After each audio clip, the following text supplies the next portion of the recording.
Off the bench with Rozzy Sport.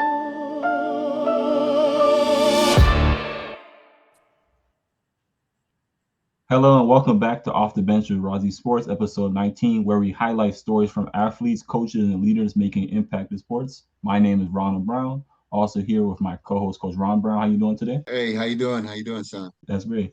All right, today we're joined by Hannah Wascher, a former women's basketball player who competed at Parkland College before continuing her career at University of Southern Indiana. Now she's taking her experience and giving back to the game through coaching and youth development. Hannah, welcome to the show. How you doing? Hello, I'm good. Thanks for having me. Definitely have. Yes, welcome. Welcome. Yeah. First, we want to make sure we got your name correct. Did we pronounce that correct there? We did, yes. It's like washer and dryer. That's it. Oh, I wanted to throw people off with that C in there, but it's just like washer and dryer. Okay. okay, okay. Right, so we're gonna get into right into the meat of this here. First thing is basketball beginnings. Hannah, take us back to the beginning. When did basketball first become a big part of your life? Yeah, I started playing when I was like 4 or 5. The town that I grew up in, we had the rec league, where it's just like a bunch of kids, boys and girls, parents coach, and you might carry the ball with you instead of dribbling all the way down the court. But that's where it started for me. I've been, my mom put me in that as young as I can remember, and then it just kind of took off from there. It was probably junior high area when I'm like, okay, I'm actually pretty good at this. But it was definitely 4 or 5 when I first started playing the game. So yeah. Great. So, who were some of the early influences that helped shape your love for the game? Yeah, so I'm from a small town in Illinois. Okay, so we don't really have it's the corn-fed girls, all right? It's not the diversity pool and the talent pool that you got over in Orlando over there. But Right. um early on, it's really just back then I would just go out and hoop with the boys, right? I wouldn't say that it was any one person or anything like that, but I grew up at the park hooping with the boys. Mm, And when you realize as a young woman that you can keep up with the boys and like that's what you're looking to do for fun, you're out there playing, the street lights come on, you're getting the calls from your parents come home. Like that was I didn't want to leave. Right. That was the biggest memory, I guess I could say, where I found like, okay, this is what I want to do. This is what I like. As far as like a person that influenced me, believe it or not, I actually didn't feel like I really got that until college. mm, I was kind of one of those girls that because of where I'm from and my natural athletic ability, I stood out regardless. Not to sound like arrogant or anything, but I'm from a small school and you don't get too many great athletes that come through there. So for me, the biggest influence that I had actually didn't come until I went to Parkland. And that was Coach Dobrik. I actually think you met him, Mr. Brown. Right. That was the first person that I really feel bought into me, mm, that pushed me and held me accountable, for so long. I got all through high school just on my natural athletic ability, my natural understanding of the game. mm, And then you get to college, and back then it was a far larger difference between high school and college. So when I started in college, you still had the 20-minute halves for women, bigger Right. court, further 3-point line, stuff like that. Like it was a much different game as opposed to now where it's kind of seamless going from high school to college. But I thought I was just gonna waltz in at Parkland and start playing right away and being the star player, like I had been at my high school. And I got humbled real quick. mm. They sat me the first game. I didn't get my starting spot, Oh so man. that humbled me real quick. But yeah, I have to. My biggest influence in the game definitely goes to Coach Dobrik, and I didn't meet him until I came to Parkland. So Okay. Okay. What were some of the now did you do any like travel ball or anything like that? I Or did, I did. So I was actually really fortunate. I'm from the Champaign, Illinois area, and I don't know if you know much about U of I sports, but the men's basketball team at the time, Trent Meacham, was a player okay. on that team, and his sister just so happened to be my age, and so his Right. dad was like, "Hey, I want to create an AAU program for girls." Because I got my daughter here who loves the game and wants to play too. So I actually tried out for Stu Meacham's that's Trent Meacham's dad, Stu. I tried out for his AAU team called Illini Swish. And I didn't start playing AAU until about 8th grade. Okay. And the rest is, That's kind kind of of like from history, there. right? I got Yeah. out, yeah. And here's the thing is, and I know we'll probably touch on this later, but I do have my own AAU program now. And the AAU that I played is like the basis of what I want to do with my program. I had a great experience with AAU. It's where at least back then, where it got put together, your basketball first people. You could go Right. into a 6-game, 8-game weekend with 6 players, and you knew you were going to be fine because Hmm. Right. you all just had that basketball first mentality. And you play at the high levels, and everybody that I played with were the top players in the area. So Hmm. back because I was in high school 2009 to 2013. And back then, I don't know if they still do it now, but the News Gazette, the local paper, they used to have a like an all area team. And one year it was literally, with the exception of like 2 people, was my entire AAU team. Wow. Like we really used to do our thing in the Champaign Right. area. So yeah, That I did. Midwest basketball. I'm saying it's the corn-fed girls, okay? It's the corn-fed girls. But no, yeah, I played AAU. I was fortunate to have some really great coaches and just opportunities within the AAU. So I think that's where my love of the game definitely flourished, because again, I came from a high school where, I mean, my senior year we were 2 and 25, so I wasn't getting nothing there.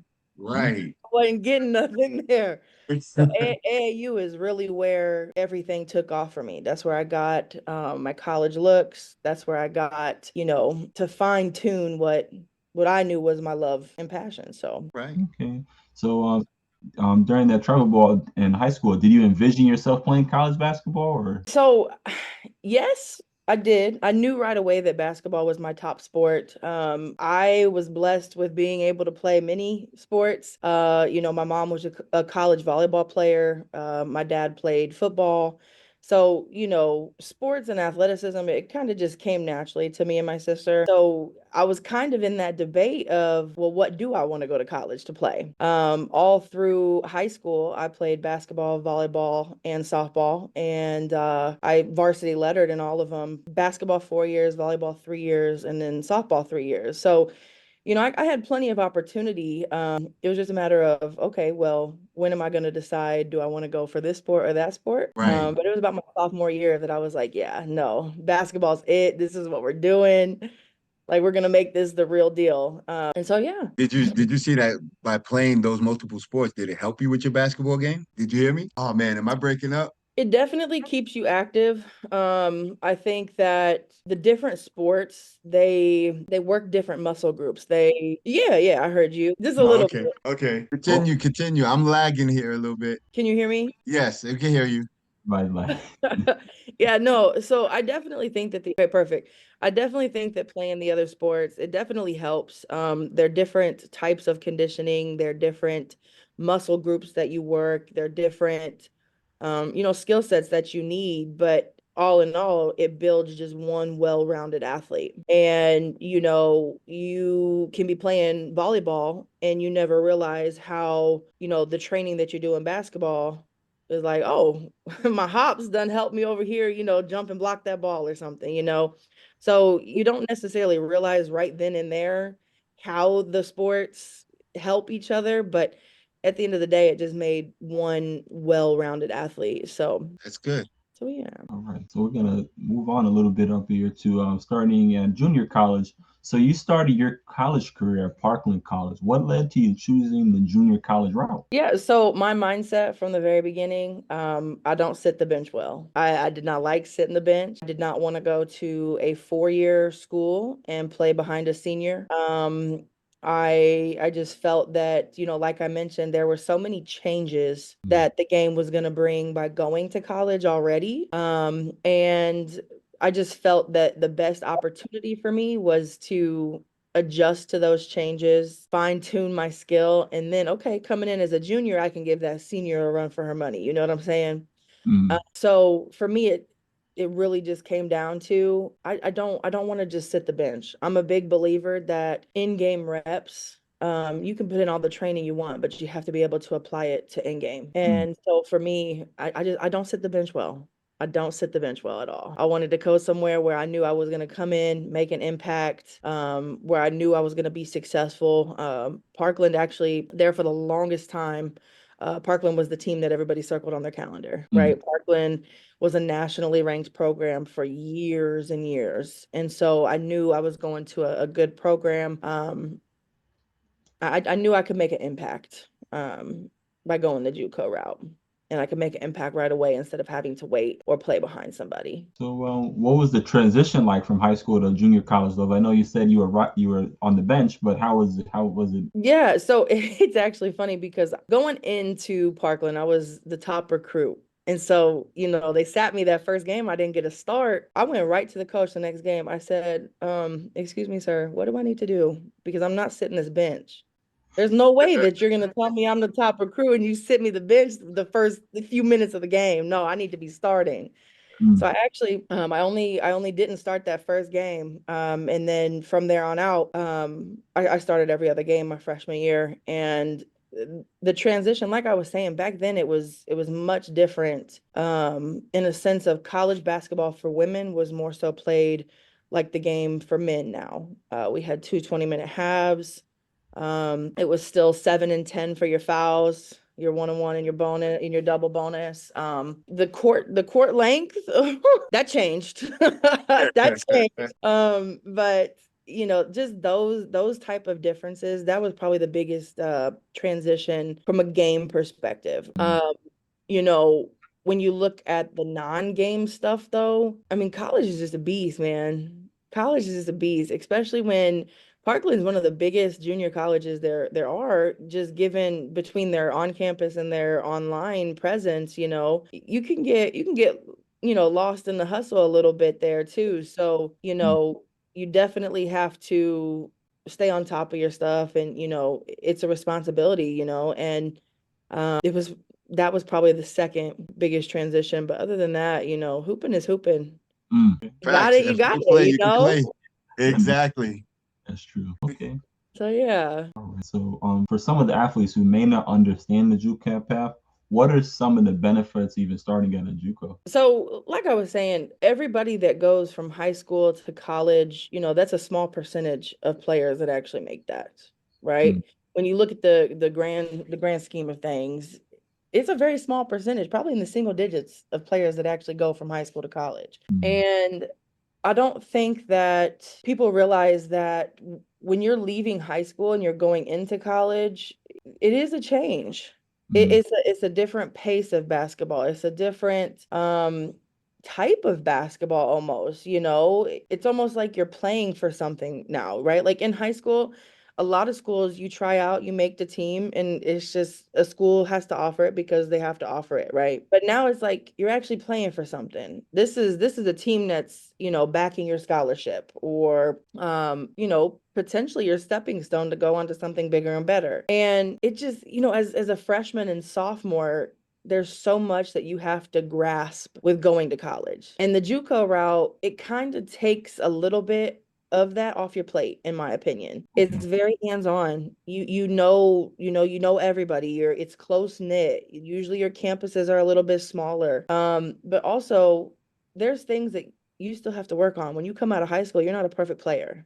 That's true. And the JUCO route gives you the opportunity to work on those things while still being able to play and to play at a good level, to play at a high level, to get recognized. I kind of hit on it earlier. You don't have to go to a 4-year and just practice for 2.5 years, and then you finally get your moment to shine. Right. A That's lot true. a lot of people look at college, especially when it comes to playing sports in college, as, oh, I got to go D1, I got to go D1. And that's fine. There's people out there that they're going to go D1 right away, right? We know that. Right. But for most people, you could go D1, you could have the talent to go D1, but you're not going to get your moment to shine until that junior year, probably. Facts. And so why would I want to, not just but why would any athlete, want to go to a school and practice and practice and practice? Okay, you could practice and practice and practice at a JUCO, all while getting those in-game reps, all Mm. while learning to play with all these different people, right? One thing I loved about a JUCO, I had a different team every single year. I had to learn new people every single year. I had to learn how to play my game off of how others played their game. Yeah, Mm. I had right. to learn how not to let that player's game affect my game. You know, JUCO, it teaches you so many aspects about the game that you're just not going to get going right to a 4-year school. Mm. You get the jitters out. You know, you got to tweak your shot a little bit. Okay, cool. Let's get it out the way, but that's what I'm gonna let you practice it in game too. You're not just gonna practice it in practice, you're gonna actually apply it, you know. I think it implements real basketball stuff in ways that matter. That matters. Exactly. Which most 4-year universities anyway, they don't have time to teach you a lot of those things. So They sometimes for don't. some kids, yeah. So Yeah, sometimes they the don't. JUCO route is the best way to go. It is. You know, and I mentioned Coach Dobrik in the earlier in the conversation. This is a coach that I had that, you know, he would do his everyday job, and Mhm. then, hey, Hannah, you want to get a workout in? You know, Right. like what I noticed with junior college is most oftentimes the coaching staff that you are dealing with, they care about you on a person level as well. Right. You know, because at the end of the day, they have to in Hmm. order for their team and their program to be successful. It can't just be, oh, you know, we're the, you know, the Yukons and the, you know, Right. the The South Floridas. Carolina. No, that's not. Yeah, right, right.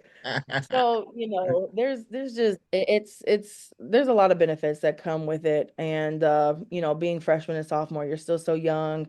You still have so much to learn about responsibility and adversity and, you know, time management. It just any way you look at it, JUCO just really helps you work out the kinks, whether it be as a person or in your game. Yeah, yeah. This means that many athletes don't realize how powerful the JUCO route really is for development. Yeah, no, a lot don't. You'd Mm. be surprised. Oh yeah. Yep, definitely. So getting next to here, so then you transition next to Southern Indiana after Parkland to continue Yeah. your career. How did that opportunity come about? If you Yeah, actually going to the national tournament. So my freshman and my sophomore year at could. Parkland, both years we were fortunate enough to make it to the national tournament. Mhm. And you know, anytime you make it to the national tournament is great, right? And you really get down into okay, fourth, fifth, you know, third, second, you know, all those placings that are in like the top five. Well, now you really got some schools looking at you. So, my freshman year we finished fifth, and Mm. then Wow. my sophomore year we actually finished runner up. We lost on a last second shot. We won't talk about that. But they came to watch those national tournament games, and from their perspective, they were wanting somebody that was established in the game. Mm. So, Right. you know, JUCO established me, and they at the time, so I was a sophomore at Parkland still when Southern Indiana contacted me, recruited me, all that good stuff. And that year they had a senior that was a powerhouse. She was a powerhouse for them. Right. That senior when I was a sophomore that I was basically going to be replacing, she actually just got inducted into the Hall of Fame at USI, but I Well, mean congrats. she was the powerhouse. And so I mean they flat out told me, they were like, "Look, she's leaving and we don't have really any other posts." Right. You know, they had a freshman post and a sophomore post. Like they said, you're not established. And Right. so being that I was a post player, and back then, you know, when I played, it was a true, you know, 3 out, 2 in. You had your post players, not everybody Right. needed to guard, right? And Right. don't ask me Real about my handles basketball. this round. Don't ask me about my handles, okay? But that just, you know, that appealed to me. I wanted to go somewhere where my position specifically was needed. Right. And the fact that, you know, I'm only 5'10". I'm only 5'10". So, and I was a true center. I was a true center. Wow. I jump ball, I handled the big girl, like, you know. So to have a school that wanted truly that, I just felt it was right in my wheelhouse. And I said, let's go. Come on. Okay. That's right. That's right. So, how did the level of competition change for you? Do you feel like it changed at all? You feel like it's just like, So I wouldn't necessarily say that the level of competition changed. I was fortunate enough to play in one of the top regions or conferences, I guess you'd call it, for Parkland. And then I mm, went Southern Indiana was in the GLVC at the time, which was one of the top two Division two conferences as well. So Mm. a lot of the people that I played against at Parkland, they went into other Division twos in the GLVC as well. So I wouldn't necessarily say that the level of competition changed. The thing that I really enjoyed was like exhibition games at Right. Southern Indiana. We got to play against D1, well-known schools. So Hinkle Fieldhouse, for example, over there in Indianapolis, where Butler plays. Mm. Okay. That's just a well-known venue in general. We got to play Butler over there and we beat them by 4. A Division two came in and beat a D1 by 4. Oh You know wow. Right, what I'm saying? exactly. If you can ball, you can ball. Don't matter, you Mm. know? It's what I'm saying. The only and that's what's crazy is the only difference that because I had friends that went D1, right? And I Mm. had friends that went D1 and they loved their experience, but they didn't get much tick time. Okay, like I said, Right. I don't hit the bench well. And the only difference that I saw or experienced, I guess you'd say, is that we drove a charter bus places and they flew. They flew. That was probably the difference, right? Hey, guess what? I'm asleep on the plane just like I'm asleep on the bus. Okay. So what does but no, I wouldn't necessarily say that the competition changed. The biggest thing for me that I had to figure out, so just like Parkland was, you make it a close-knit family, right? Like that's your family. Basketball is the longest sports season out of all sports. It is. And you make your team your family. So the biggest challenge wasn't in the competition, it was leaving one family and trying to make a place for yourself at another family, right? And then the biggest obstacle with a 4-year school, though, when you are coming in as a JUCO transfer, is you're coming in the middle. You're coming in right in the middle. So most of their players are 4-year players. They've been there since freshman year, or they're coming in as freshmen, and you basically have to say, hey, I know I'm not your prodigy. I know I'm not your baby, but I'm bought in. I can do this. You know what I mean? That was the biggest obstacle that I had because there were times where I'm like, okay, is it because I didn't go here from freshman year? Like, you know what I mean? Like just certain things that Right. would be happen or, how they would play people or there were times where, some of my teammates would have like plays specifically for them or they could do something that maybe I couldn't do. And I'm like, is it because I wasn't here since freshman year? Like, Right. it's a little bit of, I don't want to call it Hmm. favoritism, but like those are things that at what, 18, 19 years old, that's what goes through your head, In the head. Right. Exactly. Mm. So that was the biggest obstacle in my opinion is you're leaving one family, especially such a tight-knit family that had great success. I mean, my sophomore season, we were 35-2. We lost the very first, we lost the very last. Mm. We Right. were that was my family. I love each and every one of them still to this day, Right.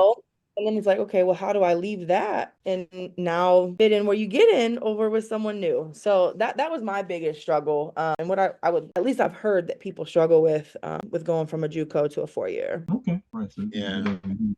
seeing as you from now, so you went from a player to a coach. At Yeah. what point did you realize coaching might be something you wanted to pursue? Actually Coach Lowe, Mr. Brown. Coach Um, Lowe. Oh yeah. Yep, yep. So I had moved away from the Midwest. All right. I moved down to Texas. And I was like, this is my opportunity to just be Hannah, right? Like let's find something in Hannah's adult life that I can do. And I told myself, I was like, it's not gonna be basketball related, right? Like I played. I was an official over in Indianapolis and then I moved to Texas and I'm like, okay, let's find something that you can do in your adult life that, you have passion for just like you did for basketball. That didn't last long. It didn't last long. Coach Lowe called me and just a little bit of background there. So Coach Lowe, she was my college roommate and my college point guard Right. and my lifelong best friend. So she called and she said, hey, I got the position, the head coach position at Parkland. I said, you did what? Right. And she's like, you want to come be my assistant? I couldn't turn it down. I Mm. could not turn it down. So I moved back home from Texas and I started at Parkland. And so that aspect, getting to coach with not only your best friend, Mm. Right. but getting to coach with your college point guard, right? Post point guard, Hmm.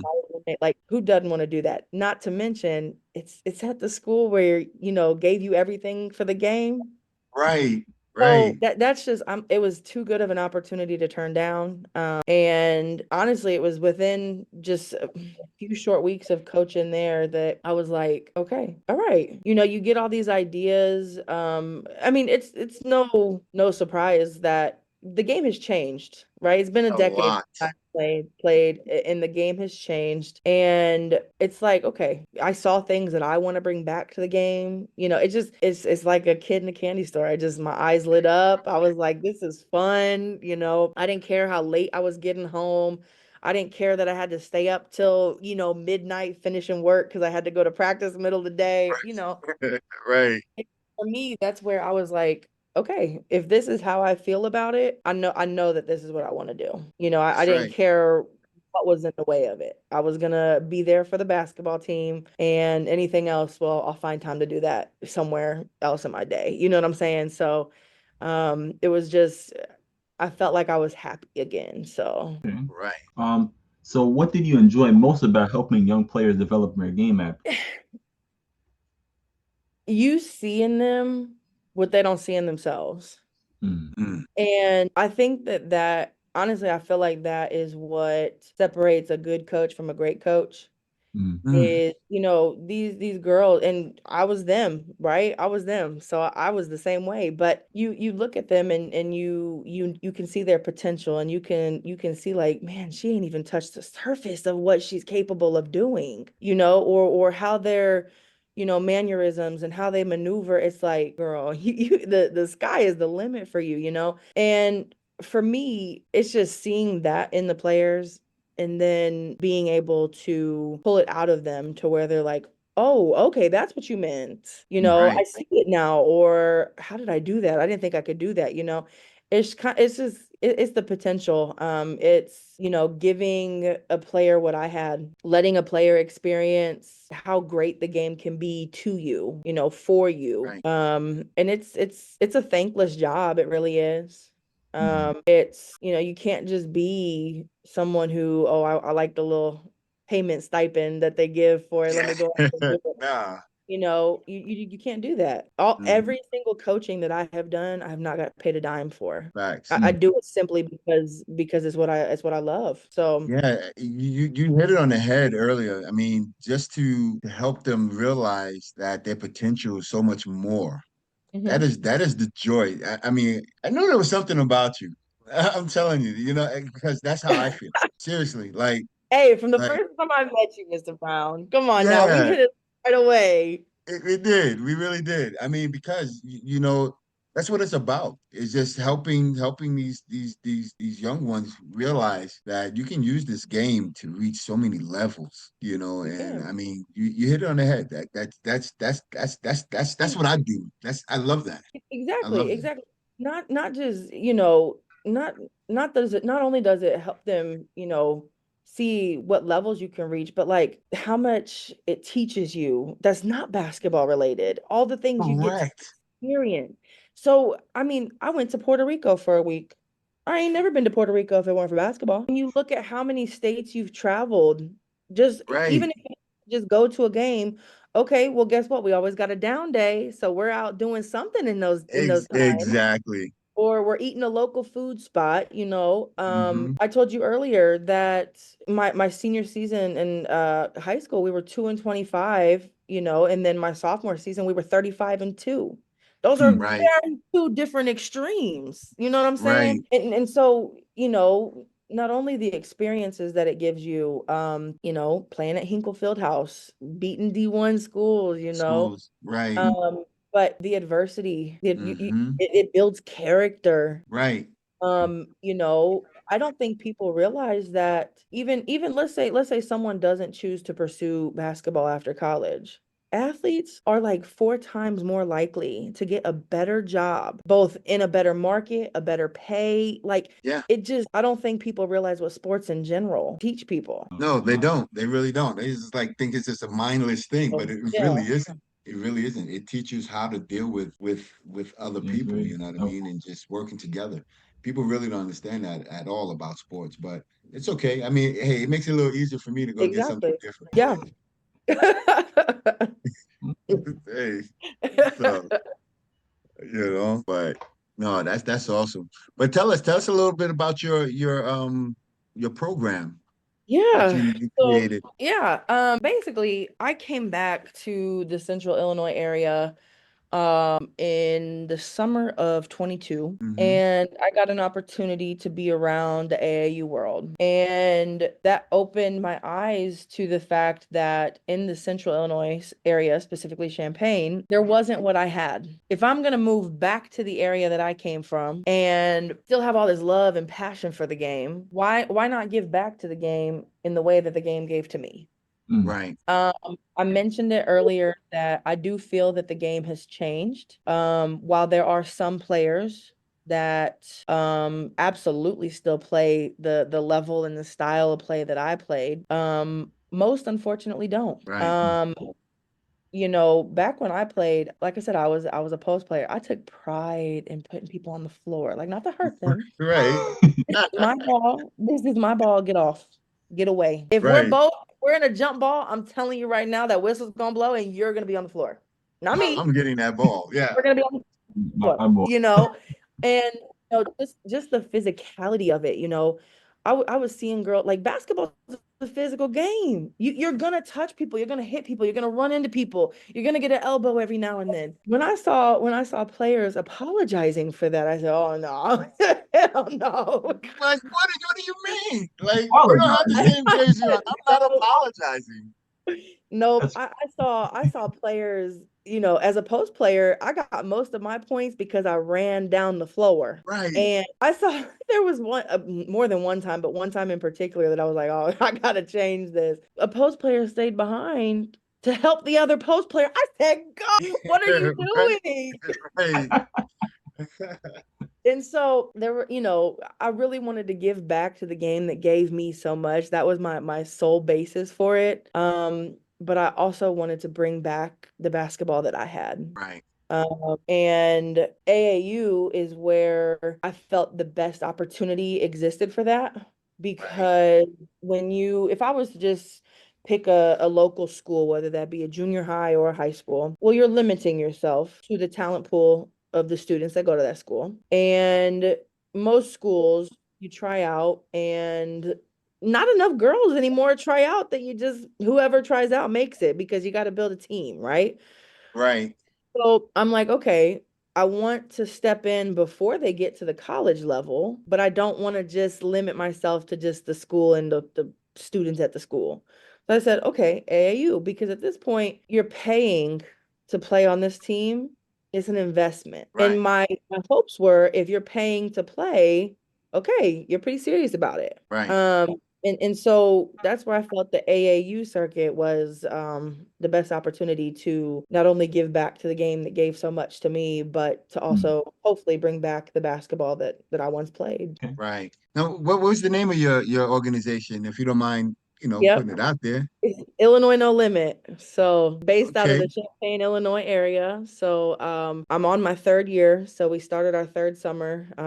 Actually have some tournaments starting this coming weekend. They grew drastically. I mean, immensely. So the first year I had two teams. Okay. Was it two?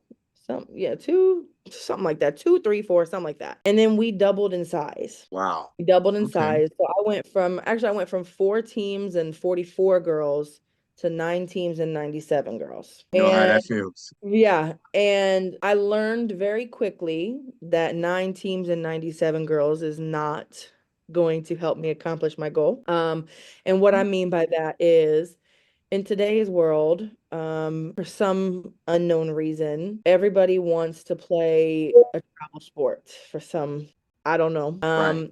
I'm under the impression that AAU is for above average, and I have no problem sharing that with anybody. I think AAU is for above average. It's not for people to just learn the game and develop. There's a developmental piece to every single part of the sport of basketball. Even in the NBA, there's a developmental piece. You're still developing. Correct. And Correct. it isn't for like, I didn't I and again, this might sound harsh, but I know what I want and I know what I'm trying Right. to. I don't want my program to be a developmental program or hey, let's see if we like it. I want my program to be an above average program that gets players to college.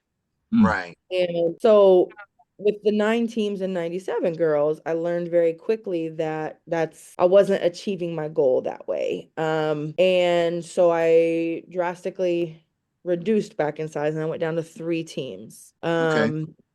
And that is solely to build 3 teams that can be pretty good at their age groups. Right. Okay. You and I, we're gonna speak more about that off camera. We're gonna talk a Absolutely. little bit. I got you. I got you. Yeah. Because Yeah. it's funny you say that because I know exactly how you feel. I mean, and Yeah. my son here, he actually played for our organization in Orlando, and Mhm. we had 10 teams. And let me tell you, it was hard. It was It's hard. hard, It is. especially it really is. So when you tell me you had like 97, girls playing, or I'm Yeah. not sure, I'm assuming they're girls, but Yeah. yeah, that's very stressful. And but we're gonna talk, okay? Yeah. Hey, But know but where to that's good find to me. hear that. No You know where limit. to I find like me. that. Yep. So I no, like that. I reduced drastically in size Mm. and I think we should be a pretty good competitor in our tournament. So So what is really to be a part of your program? I mean, what is your motto? Like, what is it like that you want? If you want a young lady to come to your program, what is your motto? Like, what is it that they have to be? There's honest, no I want well-rounded athletes, but I do want basketball first people. I'm right, not gonna sugarcoat that. Now my 12U team, I'm not gonna sit here and say, hey, you're 12 years old, you got to choose basketball. right. But my 15U team, they're gonna be sophomores. You're getting to the point where you only have 2 more summers left of this. You, You you have got to to make make that it clear. decision. Yeah.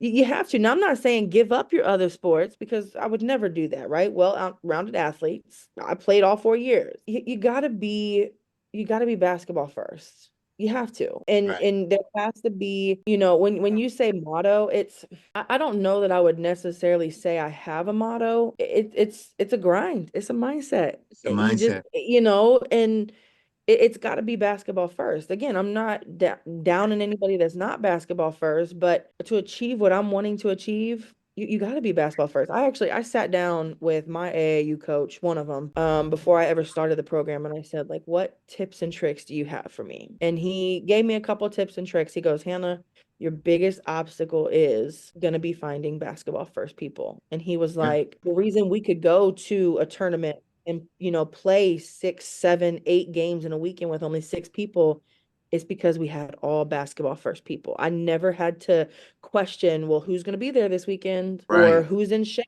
who's hooping outside of our AAU practices. He's like, I never had to question those things. And he Right. Mm. said, but today you're going to have to question those things and you're going to have a difficult time finding basketball first people because in the Champaign area, volleyball and softball and soccer have overpowered every girls' sports that we have. Yeah, it's funny you said that because soccer is definitely getting big in the girls in Florida. Like I who know it is. run around? Come on now. Who Say wants to again? run around? Who just wants to run around?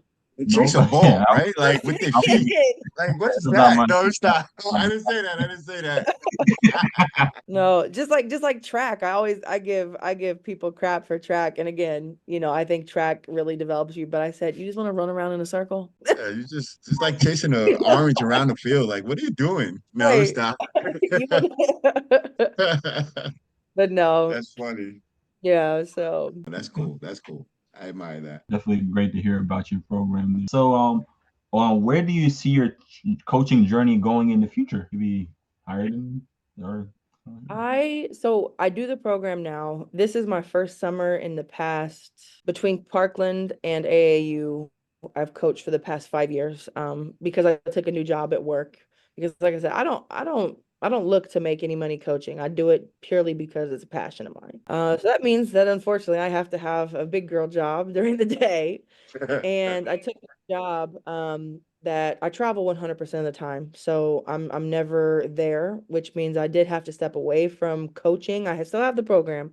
mm, I'm just taking a summer off from coaching until I can figure out how to align both of them to be able to do my job and coaching. But honestly, my 5-year goal, I don't care if I'm in Potato, Idaho. I'll take a coaching position somewhere that is like an actual coaching, pays me to be a coach. I don't care if it's JUCO, D3, like just to do what I love. I'm all Right. for it. So if I had a 5-year plan, hey, catch me in 3, 4 of them, and I think I'll be somewhere. But that's where, like I said, I don't care where it's at. It could be anywhere in the US. If I get the opportunity, I'm going Mm. just to I get hear my you. foot in the door at a college level, But I'm gonna do it. I'm gonna do it. All So right. Well, we're gonna be rooting for you hey, for for sure. that, but For you. hey, come on. That's right. We root for you. I appreciate that. Right. And then also, and how can people support or learn about your youth program? I mean, maybe Max again. Yeah, absolutely. That's kind of a difficult question, just in a sense of, AAU is I don't really advertise, to be honest with you. I'm not savvy with the social media or anything like that. I feel bad. But you can you can always, something like that, you can always, give a follow or a like or something on social media. We have apparel stores that we do every now and then. Buying some apparel, it helps. We get a little bit, a small percentage of that gives back to the program. But those would probably be the two biggest things. But honestly, if you just, maybe we'll be in Orlando sometime for a tournament. I don't know. Just come watch a game. That's the biggest thing. Yeah, man. Listen, I already told you. You more than welcome. Our house is Hey, open. I I'm told you. saying you might catch me in Orlando next weekend. Don't play. It's Hey, cold up listen. here. I drove through like a blizzard to get to the Hey, hotel today, I don't man. know. It's raining down there now, though, so I don't know if you want to come now. So, Raining hard. but no, but hey, we definitely welcome you. I mean, we always told you like whenever you're ready to come down, Yep, program or not, we here because we yep. we love what you do up there. Yeah, Mhm. who Never let knows? us Maybe know. Orlando will be the next place that I make home for a few years. I don't know. I need some warm, man. It's Yeah, hot man, and it's nice. cold. Yes, man. But Nah, yeah. but that's pretty cool. That's definitely pretty cool. Yeah, no, it's Definitely love it. I do. I really do love it. There's just, I don't care what trials and tribulations it brings.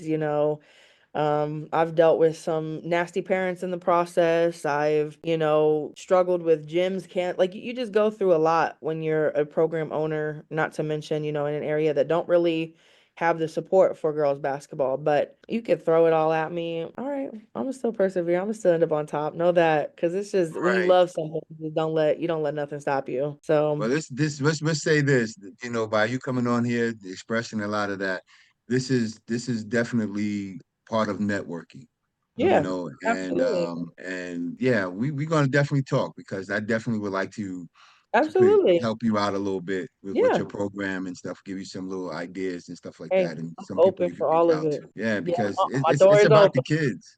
It's It about the is. kids and learning the game and It the is. right way. I'm an old school guy, so Mhm. like you said, the game has changed. It is. I have to adapt with it because the game has changed, but it doesn't mean I necessarily have to really enjoy the way that it's changed. Yeah, Like I love the post play. absolutely. Exactly. Yeah. I was glad you mentioned that. Listen, you was a I'm, 5'10" post player. I'm Like, saying that's unheard of anymore. no, it's not. Unheard of. Right. You don't hear nothing like that anymore. Post Nope. player, what is that, coach? I'm like, What's a post player? right, right. So nah, that's what's up though. No, you, Yeah. you keep doing Okay. what you're doing for sure. Hey, I don't plan on stopping anytime soon. So Oh yeah. Okay. All right. So, Hannah, thank you for sharing your story and the yeah. impact you're making with the next generation of athletes. And also, Yeah. In conclusion, do you have anything that you would like to leave with anyone? And like just some type of gems you want to drop off to anyone that could be listening to this that you can probably reach out and touch. You know, with how just the world has changed, right? My biggest advice, especially to girls, when it comes to hooping or any sports in general, just do it, right? Like go out there, have fun. Don't worry about who's watching. Don't worry about what's gonna make social media, just do it and have fun. I feel like girls, a lot of them have just gotten away from the fun aspect. Right. And you gotta you got to do what you love. You can't let all these advancements in technology or, the big focus on social media, like you can't let that prohibit you from, doing what you love and doing what you're good at. I think that, it's a mindset thing. You got to change your mind. You got to change the Right. way you look at sports. You got to change, how you view what it takes to get where you're going. But the biggest thing, just put in the work. Put in the work. Put in the work. You That's got it. to. And no matter what that is, whether that's, your physical endurance, your mental endurance, you got to put in the work. And while you're working and others are sleeping, we'll see where you're at compared to those others. But you just got to do it, and you got to do what you love. Exactly. Well, So Hannah, we definitely appreciate you coming on. absolutely. And I appreciate you for we having me. say again, I'm sorry. I appreciate you for having me. Yeah, Oh yeah, definitely. for sure. And yeah. And we definitely love what you had to say and give us a little bit about your background and everything. And Yeah. we definitely would like to have you on once again, later on in the future, near future. Definitely Yeah. have you come back on. And like I said, we here at Rossi Sports, we all about helping out. Yeah. So just know that there's people out here that's going to be looking and supporting. Okay. Oh, I And definitely appreciate that for sure. so we definitely appreciate it. Yeah, All no. right. Cool. Well, it was a pleasure. I do appreciate you guys. Tell Miss Brown I said hello for me, please. All right, will do, will do. So, but no, yeah, you got my number. Reach out anytime, and I'll be sure to follow up on how Parkland does at that national tournament. So, Oh yeah, go Parkland. hey, hopes for life, baby. Okay. All There you right. go. Everyone, All thank you for right. tuning into Off the Bench with Rozzy Sports. Like and subscribe. Like and subscribe. All right. Like and subscribe.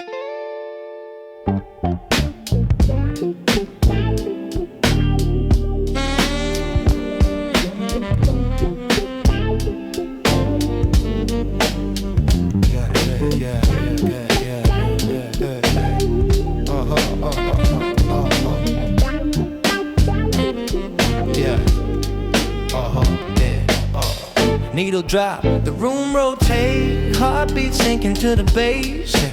Hands up, but I stay grounded. Wave after wave, I'm surrounded. Slide left and I realign. Every step fall right on time. You say I move like I approve it. Truth is I just let it do it. Baseline talking low and fluent. Body read the fine print to it. Lost in the groove, don't rescue me. Locked in a loop where I'm meant to be. Spin me around, I won't lose control. Deep in the pocket, I found my soul. Lost in the groove tonight. Everything heavy feel light. Everything heavy feel light. Go. Yo. Backbeat hit, I lean inside. Ride the rhythm like a tide. Tempo rising, I stay calm. Pressure fitting like a palm. Sweat drip, could be the heat, could be how we move our feet. Crossfade thoughts blur the line. Your frequency touching mine. Every drop got hidden meaning. Surface cool but deeper leaning. No, no, no, no, no, no, no, no, no, no, no. Lost in the groove, don't rescue me. Locked in the loop where I'm meant to be. Spin me around, I won't lose control. Deep in the pocket, I found my soul. Lost in the groove tonight. Everything heavy feel light. Oh, everything heavy feel light. Oh.